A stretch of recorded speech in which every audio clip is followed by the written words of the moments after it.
Bonjour, bienvenue au studio télé de Tech Fest 2025. Nous accueillons Frédéric Grevaux, CEO et cofondateur de Ovaly Innovation. Frédéric, quelle est l'activité d'Ovaly ? Tout d'abord, merci de m'accueillir. Alors, au sein du groupe Ovaly, notamment dans la société Ovaly Innovation, depuis plus de 15 ans, on accompagne les entreprises innovantes, start-up, PME en croissance. Et on apporte De la région de Aura ou France entière ? Alors, on accompagne des entreprises dans toute la France et on est originaire de la région Aura, voilà, créée en 2007. Et on a une offre organisée autour de 3 pôles, de 3 équipes, 3 spécialités, qui sont le financement public, donc avec les dispositifs qu'on connaît bien. C2I, CIR. Exactement, et toutes les aides directes de BPI France, de l'ADEME, de la région.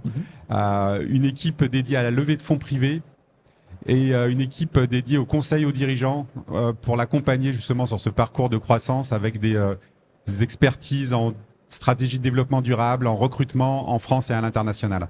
D'accord. Et alors moi je connais l'expression no pain, no gain. Et sur votre stand, vous affichez less pain, more gain. Quel est le rapport avec Ovaly ?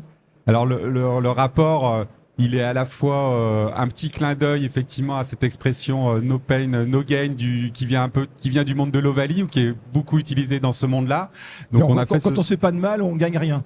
C'est exactement. Et c'est vrai que dans le parcours entrepreneurial, c'est quand même souvent vérifié.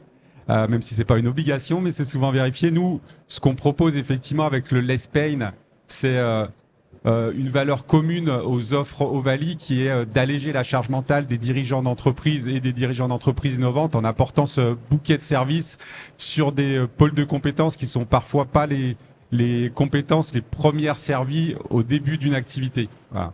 Notamment la finance, la structuration financière, les ressources humaines.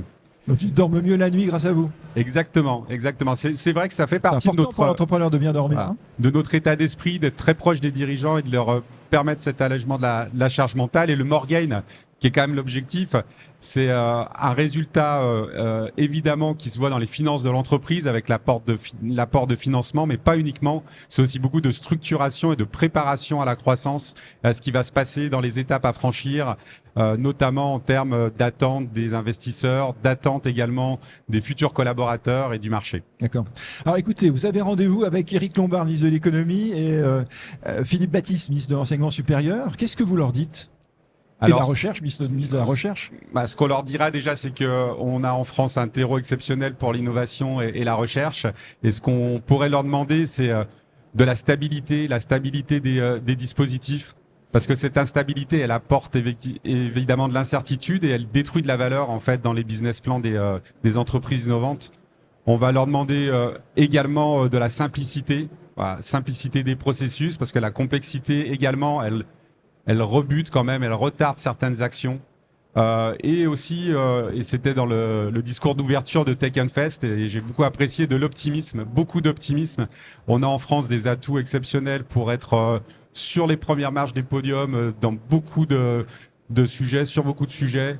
On a des ressources humaines de très forte qualité. Donc vous êtes optimiste pour 2025 ? Je reste optimiste pour 2025 et on va porter l'optimisme dans tous les cas, dans tous nos accompagnements. D'accord. Ouais.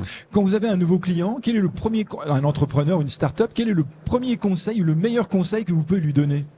Alors le meilleur conseil ou le premier qu'on va lui donner, c'est déjà d'avoir confiance en lui et dans son projet et de porter cette confiance auprès de ses interlocuteurs.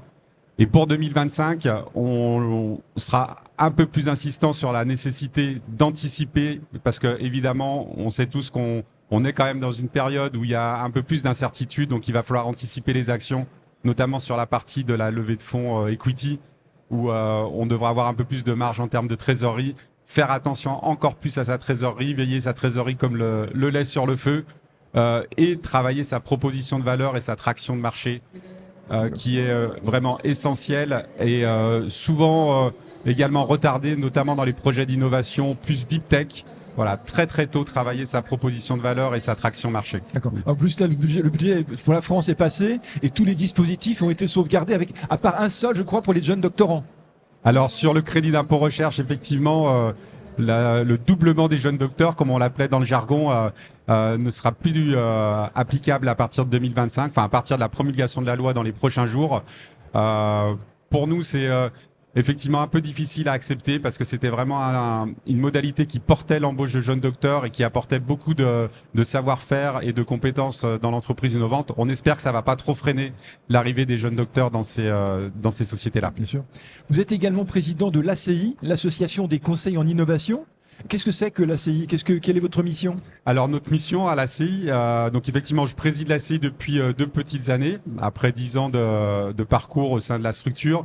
On a 3 objectifs au sein de l'ACI. On défend l'écosystème d'innovation, donc on défend les dispositifs. On est dans ce cadre-là en contact avec le gouvernement pour expliquer, pour donner notre retour client, pour également proposer des évolutions. Donc c'était le cas pendant le PLF 2025.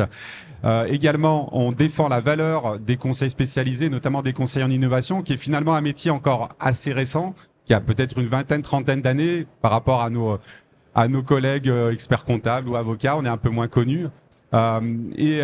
Également, en 3e axe, on est l'interface avec les pouvoirs publics. Et on a ce rôle-là, encore une fois, de remonter notre expérience du terrain avec 70 membres, donc 70 dirigeants de sociétés de conseil en innovation. On partage nos savoir-faire et nos compétences. Parfait, ça veut une vision globale. Merci Frédéric Grevaux, donc vous êtes le CEO de Ovaly Innovation. Tous mes voeux de succès en 2025 pour votre structure et puis les entreprises que vous accompagnez. Merci beaucoup. Merci beaucoup à vous et encore félicitations pour ce magnifique salon Tech and Fest. Merci. À bientôt. À bientôt.